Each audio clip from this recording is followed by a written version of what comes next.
फिरोजाबाद में उस रोज बहुत तेज बारिश हो रही थी। अफसाना अपने शौहर के काम से लौटने का इंतजार कर रही थी। तभी किसी ने घर की कुंडी खटखटाई। अम्मी देखो, शायद अब्बू आ गए हैं, दरवाजा खोल दो। अफसाना ने झट से दरवाजा खोला तो बाहर फहीम खड़ा था। वो बारिश में पूरी तरह से भीग चुका था और कांप रहा था। अंदर आइए और जल्दी से कपड़े बदल लीजिए, नहीं तो आपको सर्दी हो जाएगी। मैं आपके लिए काढ़ा बना देती हूँ। अरे नहीं नहीं बेगम, रहने दो। ऐसे कैसे नहीं चाहिए? मैं जोया के लिए बनाने जा रही थी तो सोचा कि आपके लिए भी बना दूं। अच्छा ठीक है, जैसा तुम्हें ठीक लगे। अफसाना और फहीम की 8 साल की बेटी जोया काफी दिनों से बीमार थी। उसे तेज बुखार था और उनके पास उसके इलाज और दवा पानी के लिए पैसे नहीं थे। कुछ देर बाद अफसाना ने काढ़ा बनाकर उन दोनों को दिया।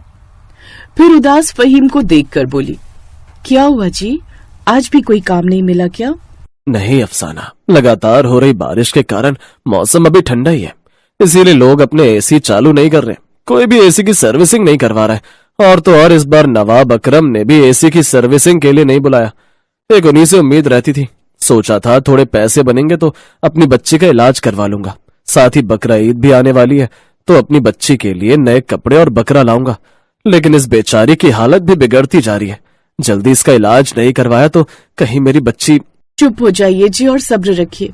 अल्लाह बहुत रहमदिल है, वो हमारी बच्ची के लिए कुछ न कुछ जरूर करेंगे।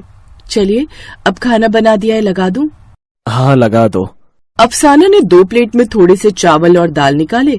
एक प्लेट उसने फहीम को दिया और दूसरे प्लेट का खाना वो जोया को खिलाने लगी। तुम्हारा खाना कहाँ है अम्मी?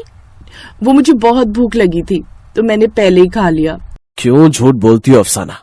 भला ऐसा कभी हुआ है क्या कि तुमने अकेले खाना खा लिया हो? मुझे सब पता है, घर में राशन खत्म हो गया। आओ मेरी थाली में खा लो। ये कहकर फहीम उसे अपने हाथों से खाना खिलाने लगा। फिर तीनों खाना खाकर सो जाते हैं। फिर अगले दिन आज मौसम साफ है, बाहर जाकर देखता हूँ, शायद कहीं कोई काम मिल जाए। फहीम काम की तलाश में बाहर निकलता है। वो नवाब अकरम के घर के बाहर से गुजर रहा था तो देखता है कि उनका नौकर हाथ में झोला लिए कहीं जा रहा था। फहीम ने उनके नौकर से पूछा, नवाब मालिक आ गए क्या? हाँ मालिक कल रात ही दुबई से लौटे हैं। ये सुनकर फहीम खुश हो गया और तेज कदमों से नवाब अकरम के घर की ओर जाता है। सलाम हुजूर। अरे फहीम, आओ, कैसे हो? मालिक बस यूं समझ लीजिए दिन बुरे चल रहे हैं। वो मालिक, मुझे पैसों की बड़ी सख्त जरूरत है। बिटिया बीमार है, इलाज के लिए पैसे नहीं है। आप एसी की सर्विसिंग करवा लेते तो मेरी थोड़ी कमाई हो जाती। ऊपर से बकरा ईद भी आने वाली है तो वो भी अच्छे से मन जाती। बिटिया का बड़ा मन था कि इस बार ईद पर बकरा और नए कपड़े लाएं। इस साल तो गर्मियों का मौसम आता ही नहीं दिख रहा, एसी चलाएं भी तो कैसे? अरे मेरा फोन कहाँ गया बेगम? आपने फोन देखा मेरा? नहीं, मैंने आपका फोन नहीं देखा। तो जरूर फहीम ले गया होगा। क्या मतलब? आप कहना क्या चाहती हैं? यही कि उसने आपका फोन चुरा लिया है। आपने देखा नहीं पैसों के लिए कितना गिड़गिड़ा रहा था? मैं देख रही थी कि वो लगातार आपके फोन को घूर रहा था। लेकिन मेरा दिल कहता है कि उसने फोन नहीं चुराया। ठीक है, भूल जाइए अपने लाखों के फोन को। भूल जाइए कि आप उसे दुबई से लाए थे। मैं कहती हूँ कि एक बार पुलिस में शिकायत तो कीजिए, वो आपका फोन खुद लौटाने आएगा। नवाब अकरम अपनी बेगम की बातों में आ गए और थाने में फोन घुमा दिया। थानेदार नवाब जी की हवेली पर हाजिर था। नवाब अकरम ने फोन चोरी की शिकायत दर्ज करवाई और आरोप फहीम पर लगा दिया। पुलिस फहीम के घर पहुंची। ये फहीम कौन है? हुजूर आप? मैं ही फहीम हूँ। थाने चल। लेकिन मैंने क्या किया हुजूर? तूने नवाब साहिबा का इम्पोर्टेड फोन चुराया है? नहीं थानेदार साहब, नवाब मालिक को जरूर कोई गलत फहमी हुई है, मैंने चोरी नहीं की। ये सब थाने चलकर कहना। ठीक है, मैं चलने को तैयार हूँ, लेकिन मुझे थोड़ी देर की मोहलत दे दीजिए, नमाज पढ़ लूं। फिर फहीम नमाज पढ़ता है और उसके बाद वो थानेदार के साथ थाने चला जाता है। अम्मी पुलिस क्यों आई थी? अब्बू को कहाँ ले गई है? तू चिंता मत कर मेरी बच्ची, अब्बू थोड़ी देर में घर आ जाएंगे। अफसाना का दिल बहुत घबरा रहा था। बेटी की बिगड़ती हालत और उस पर पति पर चोरी का इल्जाम। या अल्लाह, क्या इतनी मुसीबत कम नहीं थी? पुलिस फहीम को थाने ले जाकर पूछताछ करती है। थानेदार उसकी खूब पिटाई करता है। वो रो रहा था, गिड़गिड़ा रहा था कि उसने चोरी नहीं की है, लेकिन थानेदार ने उसकी एक न सुनी। इधर नवाब अकरम का नौकर दौड़ा दौड़ा उनके पास आया। अरे क्या हुआ, तू हाफ क्यों रहा है? सब खैरियत तो है? मालिक आपका फोन, ये तुझे कहाँ मिला? आपके कुर्ते की पॉकेट में था। मैं कुर्ता लॉन्ड्री में देने जा रहा था। जब मैंने पॉकेट चेक की तो मुझे फोन मिला। नवाब अकरम बहुत दुखी हुए।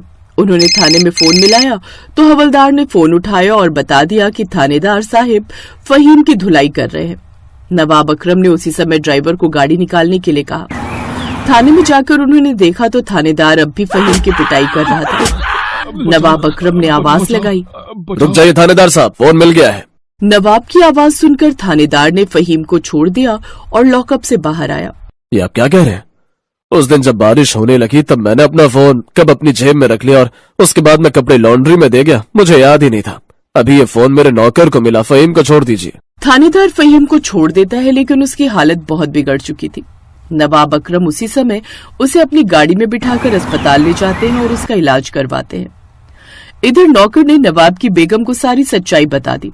सच जानकर बेगम भी बहुत शर्मिंदा हुई। फिर कुछ फल और मिठाइयां और एक बकरा लेकर फहीम के घर पहुंच गई तो उसने देखा कि फहीम की बेटी कई दिनों से बीमार है। बेगम ने जोया को अस्पताल में भर्ती करवाया और फहीम और जोया दोनों के इलाज का खर्चा नवाब अकरम ने उठाया। जब तक दोनों ठीक नहीं हो गए तब तक उसके घर का खर्चा भी उठाया। फिर दूसरे दिन बकरा ईद का त्योहार था।